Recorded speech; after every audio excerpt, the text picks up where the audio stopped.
Ndabasuhuje nshuti bakunzi ba Radio Maria Rwanda aho muherereye hose. Nge mwumva ubasuhuza nitwa Theophile Ngendahimana. Uyu ni wa mwanya mukurikiraho ikiganiro cya Komisiyo y'Ubutabera n'Amahoro kigaruka ku bikorwa bitandukanye bikorwa n'iyi komisiyo. Tubibutse ko muri uku kwezi kwa Nyakanga turi kubagezaho ibiganiro bivuga ku bikorwa bya Komisiyo y'Ubutabera n'Amahoro ya Diocese Gatolika ya Cyangugu. Mu cyumweru gishize twabagejejeho ikiganiro cyavugaga ku bufatanye bw'iyi Komisiyo y'Ubutabera n'Amahoro ya Cyangugu n'akarere ka Rusizi mu kurengera ibidukikije himakazwa isuku. Uyu munsi tariki ya 13 Nyakanga 2024 turakomeza n'iki kiganiro tubabwira ko iyi gahunda ya Komisiyo y'Ubutabera n'Amahoro yo kubungabunga ibidukikije, Komisiyo y'Ubutabera n'Amahoro ya Diocese Gatolika ya Cyangugu itayifatanyijemo n'akarere ka Rusizi gusa, kahubwo yayambukije n'imipaka, aho nanone Diocese Gatolika ya Cyangugu mu Rwanda n'iya Bukavu mu ntara ya Kivu y'Amajyepfo ya Repubulika Iharanira Demokarasi ya Kongo, binyuze muri Komisiyo y'Ubutabera n'Amahoro ku mpande zombi ziyemeje guhuza imbaraga mu kurinda ibidukikije. Ibi byagarutsweho mu mahugurwa y'iminsi 2 ku kurinda no kurengera ibidukikije yateguwe na Komisiyo y'Ubutabera n'Amahoro ya Diocese Gatolika ya Cyangugu n'iya Bukavu, yabereye mu mujyi wa Bukavu muri Repubulika Iharanira Demokarasi ya Kongo muri Arkidiocese ya Bukavu kuva ku wa 5 kugeza ku wa 6 Kamena 2024. Ni amahugurwa yatangijwe n'umushumba wa Arkidiocese ya Bukavu, Nyiricyubahiro François Xavier Maroyi. Mu butumwa bwe, Musenyeri François Maroyi yavuze ko Abanyarwanda n'Abanyekongo ari abavandimwe, bityo ubwo buvandimwe bahuriyeho bugomba kubabyarira imbaraga maze bakarinda ibidukikije bunze ubumwe, kuko urugamba rwo kurinda ibidukikije rutareba gusa Abanyarwanda cyangwa ngo rurebe gusa Abanyekongo. Nk'uko bisobanurwa na Padiri Irakoze Yacinthe, umuyobozi wa Komisiyo y'Ubutabera n'Amahoro na Caritas muri Diocese Gatolika ya Cyangugu, Musenyeri François Xavier Maroyi kandi yanahamagariye Abanyarwanda n'Abanyekongo kuba abavandimwe, kurenga ibyabatandukanya kandi bakarenga n'ingengabitekerezo zikwirakwiza urwango hagati y'abaturage b'ibihugu byombi, ahubwo bakareba ibyiza bibahuza hanyuma bikabatera imbaraga zo kurushaho guhurira ku rugamba rwo kurengera ibidukikije. Umushumba wa Arkidiocese ya Bukavu, Musenyeri François Maroyi, yaje kudusura, yaje kudukingurira amahugurwa. Ubutumwa yaduhaye nuko turi abavandimwe. Ubwo buvandimwe bwacu rero duhuriyeho butubyarire imbaraga turinde ibidukikije. Ubu buvandimwe dufite butubyarire imbaraga zo kurinda ibidukikije. Twese uru rugamba turujyanemo, ntibirebe Abanyarwanda gusa cyangwa kugumani gusa, ahubwo twese duhurire kuri urwo rugamba, kuko ibyiza turabisangiye kandi ngo n'ibibi turabisangiye. Nubwo butumwa twese yaduhaye, aduhamagarira kuba abavandimwe, aduhamagarira kurenga ibyadutandukanya, aduhamagarira kurenga ingengabitekerezo zikwirakwizwa ku mbuga nkoranyambaga, zikwirakwiza urwango hagati y'abaturage bombi ku bihugu byombi, ahubwo turebe ibyiza biduhuza hanyuma bitubere imbaraga zo kurushaho guhurira ku rugamba rwo kurengera ibidukikije.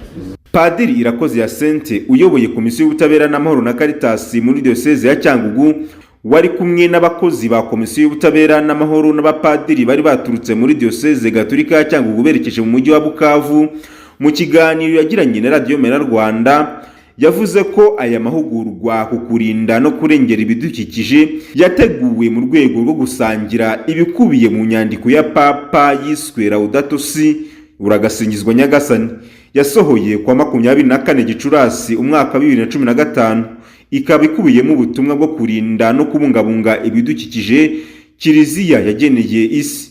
Mu byagarutsweho byinshi hari ibisigazwa bya parasitike ndetse n'ibindi bisigazwa bijugunywa ahabonetse hose, haba hani Bukavu cyane, ndetse wenda hari no mu Rwanda nubwo hari ingamba zashyizweho abantu batarabyumva, cyane ko hano ari Bukavu, ari na hariya i Rusizi, i Cyangugu, dusangiye ikiyaga cya Kivu. Aribyo mwagarutseho muvuga muti ikiyaga cya Kivu nujugunyamo imyanda uri umukongomani izangiza umunyarwanda, n'umunyarwanda najugunya imyanda izangiza umukongomani, kuko amazi ateretse nko mu isafuriya imwe dusangira twese.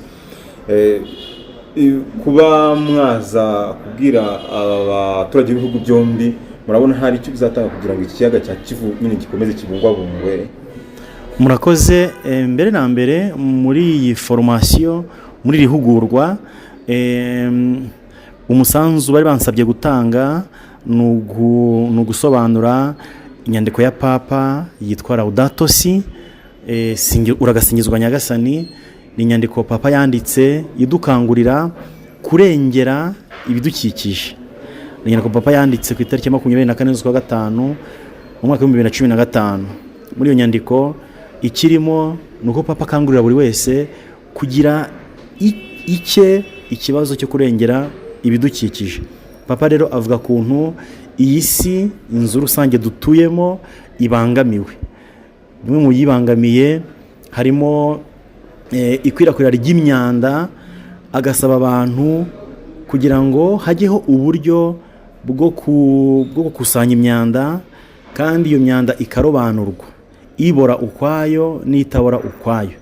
Ubwo rero natwe umusanzu wacu nk'abanyarwanda uratureba mu Rwanda, ariko tugomba no kuwutanga ahandi.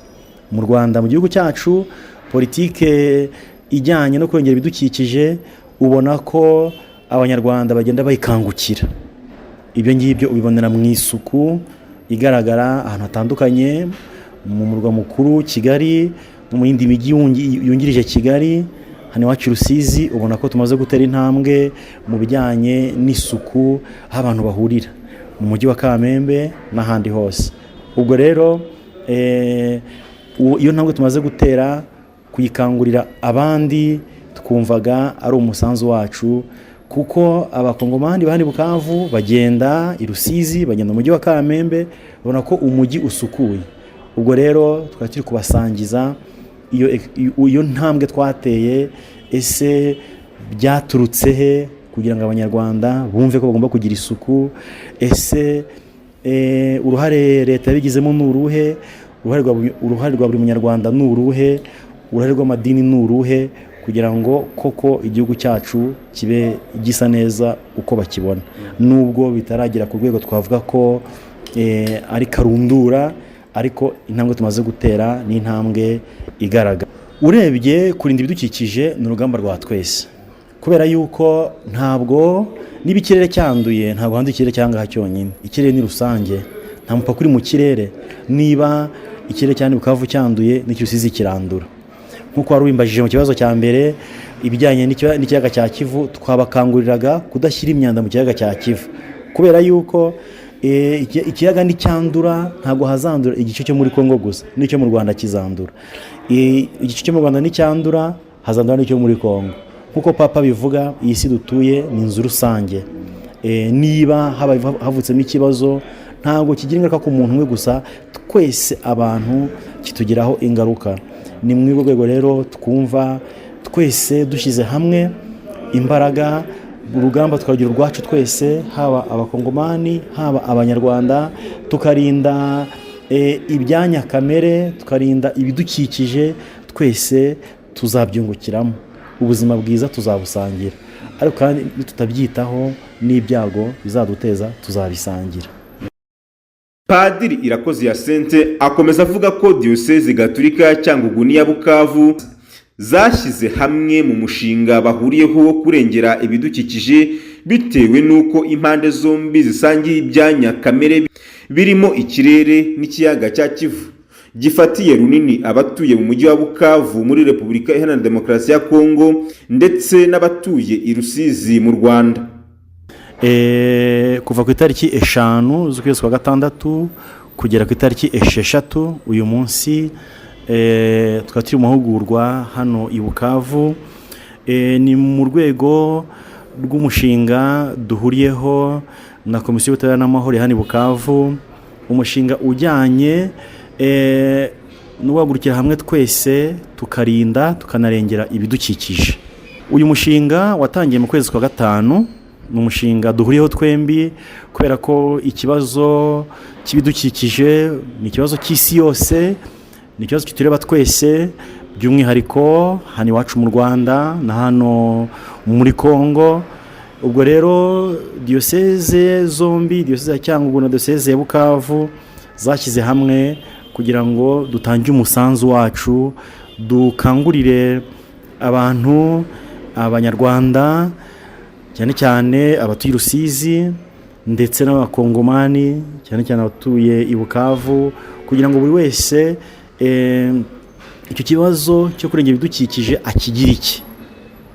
Urebye rero aya mahugurwa icyo yibandagaho ni ugukangurira buri muntu wese wari uyarimo, abari bayarimo ni abantu baje bahagarariye abandi, ubwo rero kwari kubakangurira kugira ngo buri wese agira ikibazo cyo kurengera ibidukikije, hanyuma anabitangarize abandi abibashishikariza. Urebye ni umusanzu wa buri wese mu rugamba rwo kurinda no kurengera ibidukikije.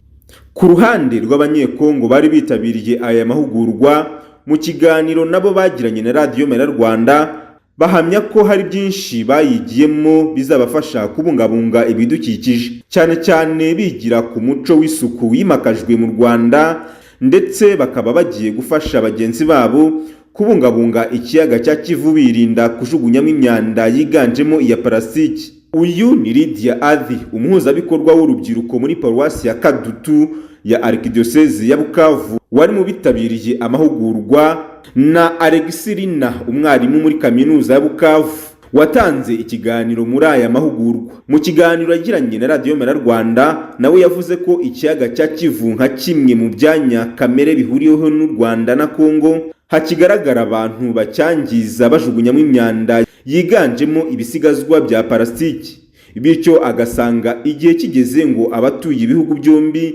bafatanye na leta zabo mu kubungabunga ibidukikije. Jina langu Lydia Adhi, nakuwa coordinatrice wa vijana wa parokia ya Kadutu. Nitwa Lydia Adhi, umuhuzabikorwa muri paruwasi ya Kadutu muri Arkidiocese ya Bukavu. Aya mahugurwa yari meza cyane kubera ko twahuye n'abaturusha ubumenyi. Murabizi ko mu Rwanda hari isuku nyinshi. Tekereza rero ko hano iwacu muri Kongo, cyane cyane hano i Bukavu, natwe dushobora gufatira urugero mu Rwanda binyuze muri bagenzi bacu bavuye mu Rwanda baje kutwigisha. Ikindi kandi dusangiye umugezi wa Rusizi, mu by'ukuri dusangiye buri kimwe. Igihe twanduje hamwe tuba twanduje n'ahandi.